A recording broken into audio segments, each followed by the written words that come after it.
మన ప్రభు అయిన యేసుక్రీస్తు పరిశుద్ధ నామములో ఈ పాడ్కాస్ట్ ద్వారా వాక్యం ఉంటున్న ప్రతి వారికి నా హృదయపూర్వకమైనటువంటి వందనాలు.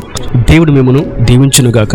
సామెతల గ్రంథం 25వ అధ్యాయము 28వ వచనం. ప్రాకారము లేక పాడైన పురము ఎంతో, తన మనస్సును అణుచుకొనలేని వాడును అంతే. చదివిన వాక్య భాగంలో ఒక ముఖ్యమైనటువంటి పాఠ్యాన్ని మనం చూస్తాం. అది ప్రాకారము. ప్రాకారము లేక పాడైపోయినటువంటి పురం ఎంతో.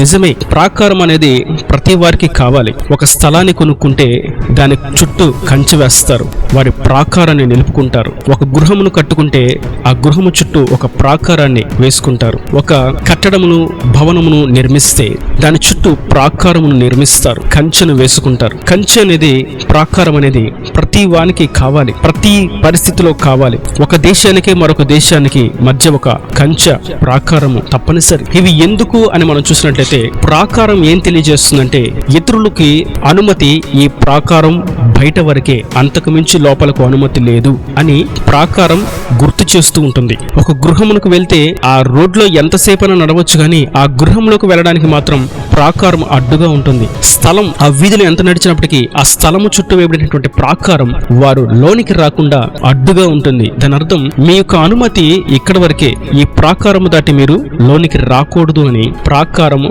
చెప్పకనే చెప్తుంది. అయితే ప్రభు ఏం సెలవిస్తున్నారు అనగా, ప్రాకారము లేక పాడైపోయిన పురము. ఒకవేళ ప్రాకారము లేకపోతే ఆ గృహంలోకి ఎవరన్నా వెళ్తారు, ఆ స్థలంలోకి ఏదన్నా చేస్తారు, ఎవరన్నా వెళ్తారు, ఆ భవంతిలోకి ఎవరన్నా వెళ్తారు. వారు చేయలేనుకున్నటువంటి దానికి ఏది అడ్డంకి లేదు కనుక, ఎవరు అడ్డు చెప్పేవారు లేరు కనుక, ఏ ప్రాకారము దానికి లేదు కనుక అది చెడ్డ క్రియలకు నిలయంగా మార్చబడుతుంది. నేడు మనం చూస్తూ ఉంటే ప్రాకారం నిలుపుకోవటం మటుకు కాదు, కానీ జనులు ఆ ప్రాకారం బయట కావలి వారిని ఉంచడం మనం చూస్తున్నాం. అనగా ప్రాకారం మాకు ఉంది, కానీ దానికంటే మించినటువంటి క్షేమం మాకు కావాలి, కాపుతున్న మాకు కావాలి అని కావలి వారిని ఉంచుకుంటున్నారు. మనుషులందరికీ ప్రాకారం లోపల క్షేమంగా ఉండడం అనేది ఎంతో ఇష్టం. కొందరు వారి ప్రాకారాలను దిట్టంగా చేసుకుంటారు, పటిష్టంగా చేసుకుంటారు. ప్రతి వారికి ప్రాకారం ముఖ్యమే. ఇంకా మనం వ్యాపారంలో చూసినట్టయితే, వ్యాపారంలో కూడా వారు ప్రాకారాన్ని కట్టుకుంటారు. ఇది ఈ హద్దు వరకు మా యొక్క స్థలము, మా వ్యాపారానికి ఉండేటువంటి భూమి అని వారు ప్రాకారాన్ని కోరుకుంటారు. ఉద్యోగం చేస్తూ ఉంటే నీ యొక్క బాధ్యత ఇది నీ ప్రాకారము, ఈ పని మాత్రమే నీది, దీనికి మించిన పని నీది కాదు, దీనికి దిగువ పని నీది కాదు. నీ ప్రాకారము, నీ పరిధి ఎంతవరకు, నీ పని ఎక్కడి వరకు చేయాలని సెలవిస్తారు. ఎలక్ట్రీషియన్ చూసినట్లయితే అతని యొక్క ప్రాకారము కరెంటు పని వరకు మాత్రమే, వారు చెక్క పని చేయలేరు. మరి వడ్రంగి పని వారిని చూసినట్లయితే వారి ప్రాకారం ఆ వడ్రంగి పని వరకే, చెక్క పని వరకే, వారు కరెంటు పనిని చేయలేరు. ఇలా ఎవరి పనిలో వారు, ఎవరి వృత్తిలో వారు, ఎవరి వ్యాపారంలో వారు, ప్రతి వారు ప్రాకారంను కలిగి ఉన్నారు. అయితే ప్రభు సెలవిస్తున్నారు, ప్రాకారం లేకపోవడం చేత ఆ పురము పాడైపోతుంది. నేటి దినాన్ని మనం గుర్తించవలసినటువంటి విషయం, ప్రాకారం అనేది మనకు ఉండాలి. తన మనస్సును ఆలుచుకోలేకపోతే ప్రాకారం లేని పురము వలె అయిపోతుంది. మనకి ప్రాకారం ఉండాలి అని అనగా మన మనస్సును ఆలుచుకోగలగాలి. దాని అర్థం, మనం చెయ్యడానికి పాపం ఎదురుగా ఉన్న ఆ పాపము చేయకుండా చేతులు కట్టుకొని నిలబడడం, పెదవులు బిగించుకొని మౌనంగా ఉండడం అనేది మనస్సును అణుచుకోవడం.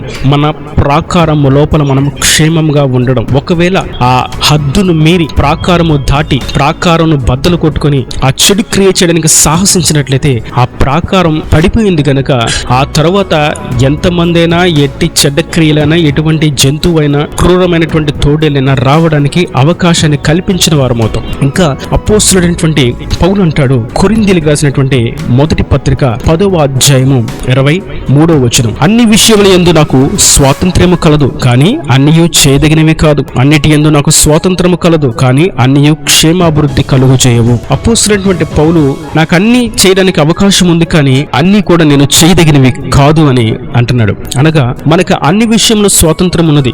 మన భారతదేశం స్వాతంత్ర దేశం, ప్రజాస్వామ్యం, అన్నిటికీ అన్ని చేయడానికి స్వాతంత్రం ఉంటుంది, కానీ అన్ని చేయదగినవి కానే కాదు. మందు వ్యాపారం జరుగుతుంది, సిగరెట్ వ్యాపారం జరుగుతుంది, వ్యభిచార క్రియలు క్రియలు జరుగుతూ ఉంటాయి, డ్రగ్స్ అమ్మకాలు జరుగుతూ ఉంటాయి, మాదక ద్రవ్యాలు, స్మగ్లింగ్, దొంగతనాలు అన్ని భారతదేశం అని కాదు అన్ని దేశాల్లో కూడా అన్ని ఉంటాయి. పాపము నీతి అన్ని కలిసే ఉంటాయి. కానీ అన్ని చేయదగినవి కాదు. మనకంటూ ఒక ప్రాకారం ఉండాలి. మీరు ప్రాకారం లోపల శుద్ధమైన వారుగా మీరు నిలిచి ఉండాలి, క్షేమంగా మీరు నిలిచి ఉండాలి. ప్రాకారం బయట వరకే, హద్దు బయటకి పాపాన్ని మీరు పెట్టి మీరు తలుపు వేసుకోవాలి.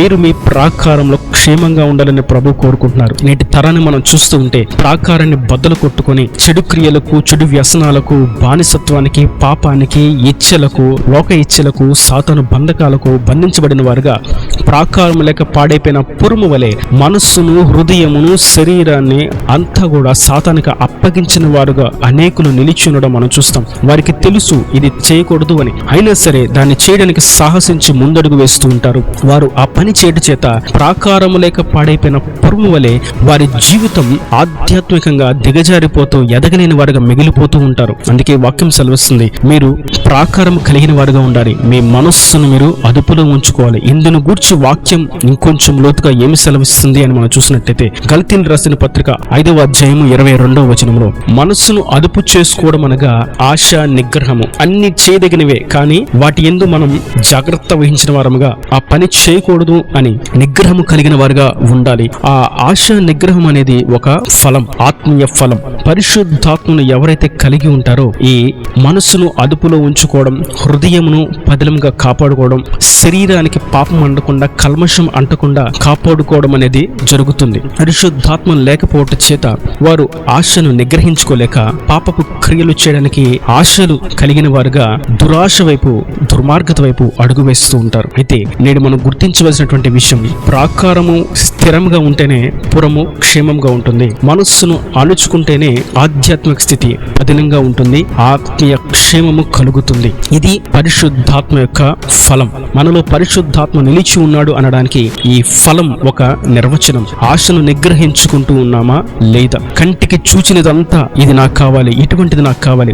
ఒకరు ఏదైనా వస్త్రములు ధరించుకుంటే అటువంటి వస్త్రం కావాలి, ఒకరు ఏదైనా ఆభరణములు ధరించుకుంటే అటువంటి ఆభరణం కావాలి, ఒకరి దగ్గర ఏదైనా వాహనం చూస్తే ఇటువంటి వాహనం కావాలి, ఒకరి దగ్గర ఏదైనా ఇల్లు చూస్తే ఇట్లాంటి ఇల్లు కావాలి, ఒకరి దగ్గర ఏదైనా స్థలం చూస్తే ఇట్లాంటి స్థలం కావాలి. ఏది చూస్తే అది కంటికి నచ్చిందల్లా ఆశ ఏదైతే లోపల కలుగుతుందో మనసు ద్వారా ప్రతి ఆశను కావాలని ఇచ్చ కలిగి ఉంటే గనక వారిలో పరిశుద్ధాత్మ లేదు అన్న విషయాన్ని మనం గుర్తించాలి.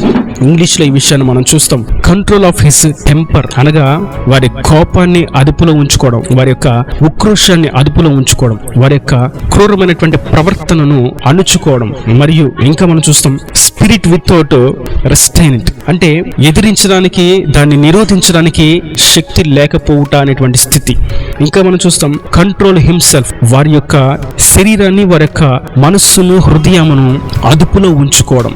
ఈ భావాలన్నీ కూడా ఒకటే మనకు సూచిస్తూ ఉన్నాయి, ఆశ, నిగ్రహము, సెల్ఫ్ కంట్రోల్. అది కోపమే గాని, చూపే గాని, మాటలే గాని, వినికిడే గాని, ప్రవర్తనయే గాని, శరీర కోరికలే గాని, ప్రతి దుర్మార్గమైనటువంటి సాతాను సంబంధమైనటువంటి ప్రతి క్రియ కూడా ప్రాకారం లేక పాడైపోయినటువంటి పురం వలె మారుస్తుంది. కనుక ఆ పురమును మనం కాపాడుకోవాలి. మన దేహం అనేటువంటి దేవుని ఆలయాన్ని క్షేమంగా, కాపుదలుగా, పరిశుద్ధంగా, నిర్దోషంగా, పవిత్రంగా నిలుపుకోవాలి, కాపాడుకోవాలి అన్నట్లయితే పరిశుద్ధాత్మ శక్తి చేత మనం నింపబడాలి. ఆత్మ ఫలమును మనం కలిగిన వారుగా ఉండాలి. ఈ ఆత్మ ఫలం మనల్ని ప్రతి విషయంలో ఆశ, నిగ్రహం కలిగిన వారుగా, ఎదుటి వారు మనల్ని కించపరుస్తున్న వారి ఎదుట ప్రేమగా మలుచుకోవడం, ఎదుటి వాళ్ళు మనల్ని తిరస్కరిస్తున్న వారి ఎదుట ప్రేమగా నడుచుకోవడం, ఎదుటి వారు మన యొక్క సామర్థ్యతను చులకనగా చూస్తున్న మనం ఏమాత్రం మన నోరు తెరిచి మన హృదయాన్ని కంట్రోల్ ఆఫ్ హిస్ టెంపర్ అని సమాధానంగా, ప్రేమగా నిలిచి ఉంటారు. ఇది మన హృదయంలో కలిగినప్పుడు మనం దేవుని స్వరూపులకు మార్చబడతాం. మనస్సును అణుచుకోవడం అనేది చాలా ప్రాముఖ్యమైనది. అది ప్రాకారమును బద్దలు చేసి పురమును పాడు చేసే విధంగా ఉంటుంది ఒకవేళ ఆ ఆత్మ ఫలము లేకపోతే. ఈయన దేవుని మాటలు ప్రతి మన హృదయంలో నీరు కట్టి ఫలింపు చేయను గాక. ఆమేన్. God bless you. తలలు వంచి కన్నులు మూసేటైతే మీ కొరకు చిన్న ప్రార్థన. ప్రేమ స్వరూపీకరణ కటాక్షంగా తండ్రి, నా ప్రభు వాక్యం ప్రతి ఒక్కటి మీ కృపతో జ్ఞాపకం చేసిన ఎండలకు దీవించి ప్రతి వస్తున్న అక్కడిని మహిమలు తీర్చి ప్రతి వారు వారి యొక్క మనస్సును అణుచుకుని వారుగా, పరిశుద్ధాత్మక ఫలమును కలిగిన వారుగా, ఆత్మశక్తి చేత తెంపబడిన వారుగా మీరు దీవించండి, ఆశీర్వదించండి. ప్రతి అవసరతను మీ మహిమలు తీర్చి ప్రతి వారికి మంచి ఆరోగ్యాన్ని, క్షేమాన్ని, కాపుదలను దయచేసి కార్యాలను సఫలపరచారు, అక్కడ రాజ్యాన్ని సిద్ధపరచమని యేసు పరిశుద్ధులను ప్రార్థించి వేడుకుంటున్నాను తండ్రి. ఆమేన్. ఆమేన్.